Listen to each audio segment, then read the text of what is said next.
Okay, today it's time to break a few myths about how to buy a company. So number one, you don't need to have millions and millions to do that. You need to have a lot of knowledge or a lot of time or money. So where do you contribute? I've been doing this in real estate a lot, where I've been using time and knowledge to bridge the money gap. Later, I had a lot of money.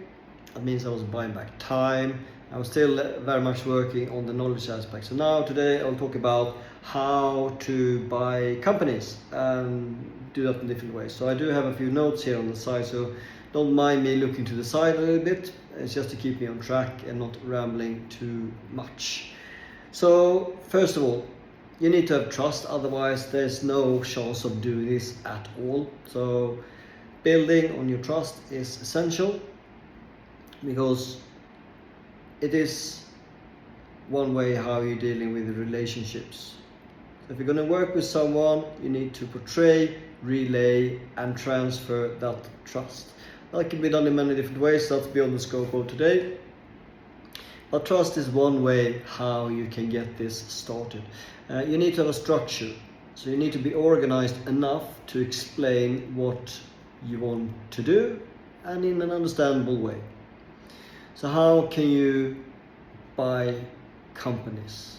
Yeah, you don't need to start a company. You can actually buy it and save years and years of headache and beat the statistics, because most companies fail and they fail early. Okay, there's enough money around the world. There are so many companies around the world. We've got a transfer of wealth happening from the people who are retiring. Most of those companies are gonna close down. So how could you buy a company? How could you sell a company? Well, if you're gonna sell a company, it makes sense to plan in advance. Because if you don't plan in advance, you will leave money on the table. You might not have a company which is sellable at all. Most companies actually wind down, which means they are not sellable. It might be profitable, they might have staff, might have everything, but the owner decides to just close it down just because they don't know why and how to do the transfer of the company. There are lots of connections and people out there who are brokers. Usually a broker might or might not be your best option how to do this. One reason why it might make sense, hopefully they are doing transactions, hopefully they got connections to the market, but often they would like to sell you on the idea of you paying them to list the company. And they might create a little template how you're going to sell your company, but most importantly you need to sign the dotted line to make them exclusive, and you need to pay a retainer. Yeah, they're going to list the company, but there is no guarantees, there's no money back, there's no nothing. But please pay the broker today. That's kind of the main theme that I see. So what else can you do? People are obsessing about the money. Often I find the deal first, then I find the money second. But that is because I know exactly how to find the money. Otherwise, if you don't know how to find the money in a very short time frame and have a network and assets to back and to do that, you might want to find the money first and then secondly to find the deal. But this is like the chicken and the egg. Which one comes first? It's really tricky. Money follows trust, money follows confidence, and that is a very simple statement, but it's harder to do in reality.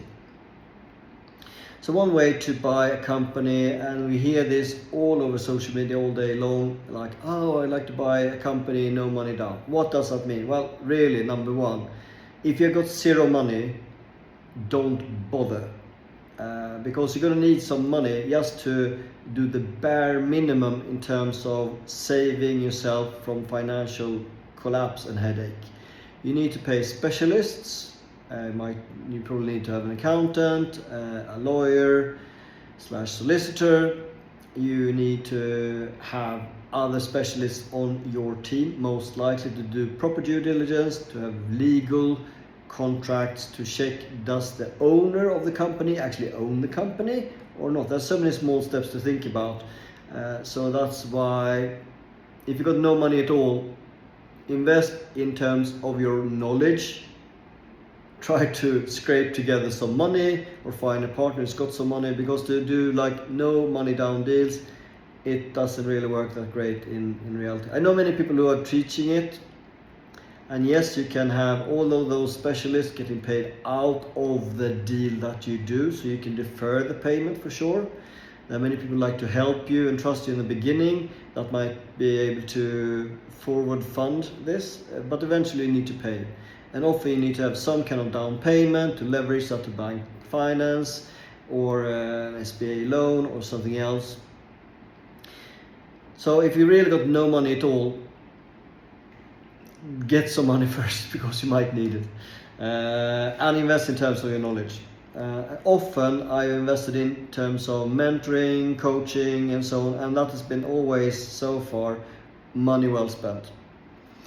You can get equity in a company, for example, by helping the company with something substantial, something they can't do themselves. For example, you're really, like I am, very good at finding money and the sales, go to market. So I could take a share in a company for advising them how to ramp up what they're doing so much quicker. Probably also being like on the board as a non-exec or as a strategic advisor. I've done this many times before to help companies to multiply in value. So consulting for equity is another way how you can get in there. And then actually now you're part owner. Now you know the business from the inside. You might know, is this something I like to continue growing with or not? You can earn in, or you can do like profit shares, so you can have a tangible outcome of your service, and that will lead to, for example, equity in a company. You can also do partnerships, so something that is really benefiting both. You might have distribution, and they might have emergent things to ship. You might have a network. For example, I got a decent social following, which I'm increasing by the day, and that has got value to many other people. So partnerships for reach can be really very interesting. And all people are coming to me pitching like why they would like to collaborate on the podcast, why they should be on social media and so on. So your network is worth a lot. Also, I was having a conversation about like there are different kinds of followers. There's like the quantity and the quality. So my following, my connections, my friends and partners on LinkedIn is a great example of where the trust and paying it forward makes sense. So the seniority of my network on LinkedIn is much higher than what I recently started, like just 16 days ago. I started on TikTok, getting a lot of followers, and I really love it. It's really good, it's engaging, and the quantity is there, but the quality followers, the organic reach, the people who really like to follow your content for whatever reason, that takes time, and that is the valuable part as well. But having said that, the quantity can help you as well. So in terms of my ideal buy box for like companies I like to buy or partner with, I will start to put out finder's fees soon on social media for people bringing me theoretical leads for owners I should have a conversation with. And if that deal closes, I'm very happy to pay like introducers or finder's fee, just like I've done in real estate. So I pay many thousands of pounds for sourcing deals to me. It's the same in business, just like a broker, but you as a person might know someone who's got a friend who is making at least $1 million in terms of profit. That's exactly the kind of owners I would like to speak to at this moment. So like between $800,000 to 7-8 million in profit. That's exactly the kind of people I like to have conversations with right now. And if you introduce me, I'm very happy to pay you for that introduction should that happen. So you can help in so many different ways. Modern deal making is building on trust. How you can work together. Not money, trust. The higher the trust, the higher the speed of money. The more you trust people, the more you will over and over allow more transactions to happen quicker. And guess what? That gives higher return on investments. Same thing there. Do you own a company that you might consider to speak to me about how you can multiply in value? I don't know. The best place to connect with me in terms of like real business is on LinkedIn, but of course I try to respond to all comments I can find on all platforms. Looking on the board here, how to buy companies. Okay, so I've spoken a few things how to do that: by partnering, by finding the money, by finding the motivated sellers, by finding the motivated partners, and also often because of the age of people, that means that they might want to check out for different reasons. Next on the list up here, it says money is a lie. Do you need to have money? Well, not necessarily. There are other ways how to do this. You can allow the business to pay for the purchase. Sounds like rocket science. It is not. This is exactly what Amazon is doing. Google, all the biggest companies are buying companies to buy profit, to buy new customers, to buy technology. Why? It's faster. Yes, faster. You heard right.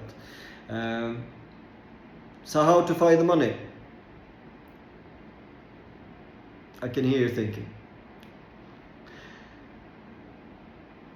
There is money everywhere. There's too much money everywhere. People don't know where to put in private equity, call it dry powder. So the money which is out there, ready to be deployed, and the money is sinking in value every single day with quantitative easing, etc. So that really means that you need to get other people's money to leverage on your money and to leverage your skills, to leverage your time.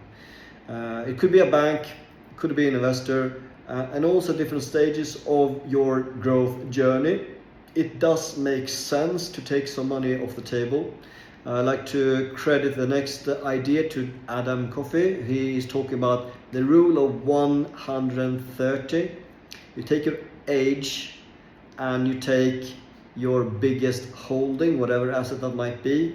For me, it used to be property, so I took my age plus property business, and it's now more than 130. Well, you need to think about diversify. Many of you might be in your 50s and your business is your 98% of your net wealth, which means you're up to 150. You need to diversify.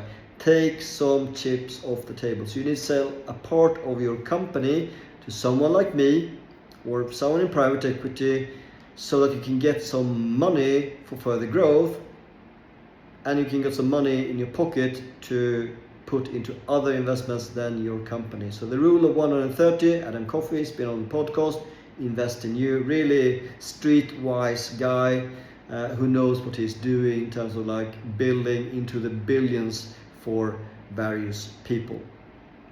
Next thing here on the list, it says partner. Yeah, that's exactly what I like to do. So right now I have got in a couple of different fields. I'm looking for profitable businesses with owners that either would like to partner or exit their company.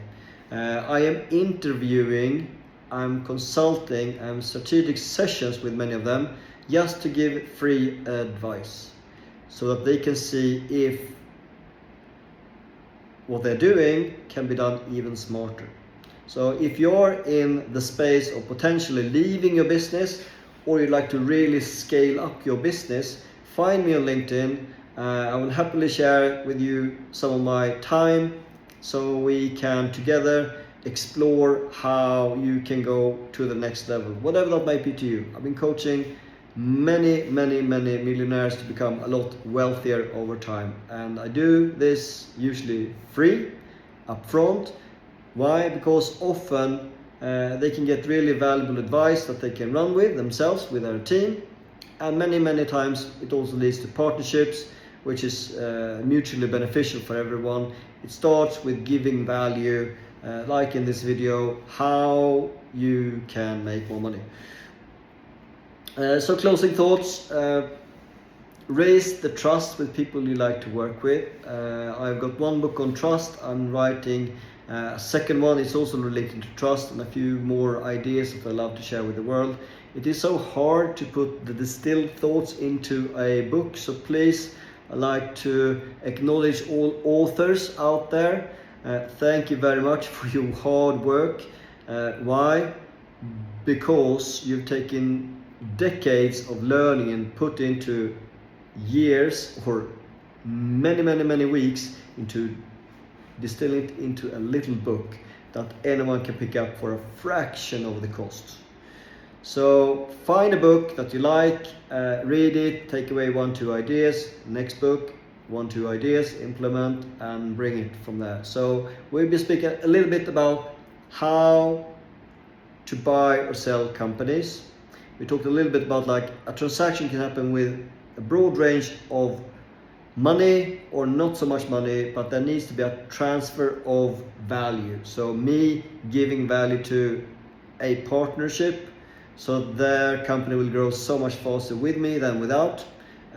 We spoke a little bit about where to find the money and partnerships, and the key to everything that unlocks all of it is trust. Trust is New Currency is a little book I published a few years ago with a co-author. I know a lot more now, a few years later. Just keep building. So hope that you at least found one idea. At the very least, you can follow, like, or share. And if you know anyone who's making at least 1 million profit, feel free to put us in contact. I will happily pay you for that introduction if I can help them in any way, shape or form. Obviously, if I can't help them, then too bad. But if I can actually work with them, I would happily pay you absolutely minimum $1,000 just for putting us in touch. So until next time, thank you.